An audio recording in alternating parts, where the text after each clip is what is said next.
Kesehatan dan juga pendidikan yang seharusnya didapatkan sebagai hak dasar sebagai warga negara Indonesia hari ini diperdagangkan.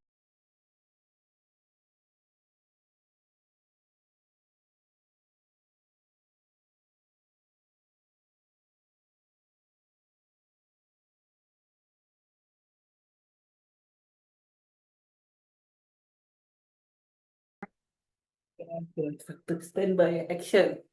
Assalamualaikum warahmatullahi wabarakatuh. Salam sejahtera bagi kita semua.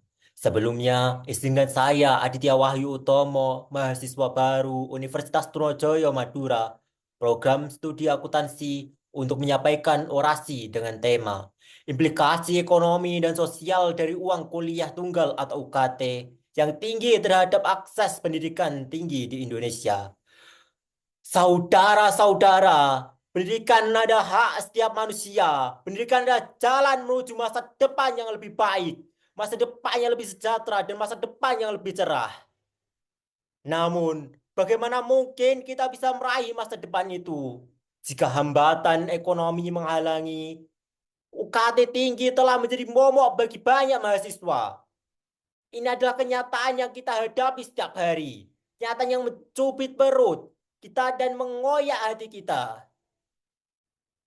UKT yang tinggi ini bukan sekedar angka, bukan sekedar nominal yang tertera di atas kertas. Ini adalah beban nyata yang harus ditanggung oleh keluarga kita, orang tua kita. Mereka harus bekerja lebih keras, mengencangkan ikat pinggang, bahkan mungkin sampai berhutang, demi memastikan kita duduk di bangku kuliah. Ini bukan hanya soal uang, ini soal pengorbanan, soal harapan, soal mimpi yang terancam pupus. Apakah adil jika hanya mereka yang memiliki uang yang bisa menikmati pendidikan tinggi? Apakah adil jika hanya segelintir orang yang bisa merasakan kemewahan ilmu pengetahuan? Sementara di sudut lain ada banyak anak muda berbakat yang harus mengubur impian mereka. Karena apa? Tentu karena terbentur oleh biaya. Dampak sosial dari UKT yang tinggi sangat mengkhawatirkan. Ketimpangan sosial semakin melebar. Jurang antara si kaya dan si miskin semakin menganga. Kita berbicara tentang Indonesia yang adil dan makmur. Tapi bagaimana itu mungkin jika pendidikan, kunci utama kemajuan, hanya dapat diakses oleh segelintir orang? Ini adalah bentuk diskriminasi terselubung yang harus kita lawan. Dan bagaimana dengan masa depan bangsa ini?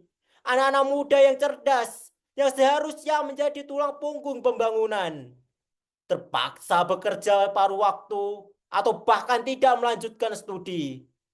Mereka kehilangan kesempatan, bangsa kita kehilangan. Apa kita rela melihat masa depan kita terkubur hanya karena masalah biaya?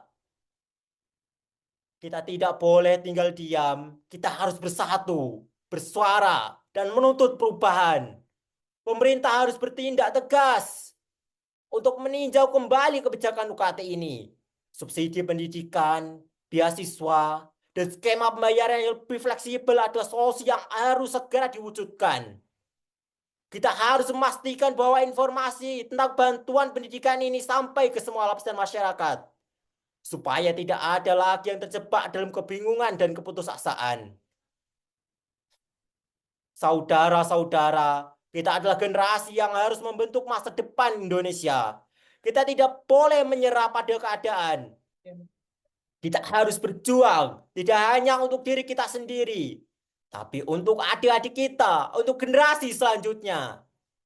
Kita harus memastikan bahwa setiap anak bangsa memiliki kesempatan yang sama untuk mengejar mimpi mereka tanpa terkendala oleh biaya. Akhir kata, mari kita satukan suara kita. Mari kita gaungkan tuntutan kita. Pendidikan tinggi untuk semua, bukan hanya untuk mereka yang mampu.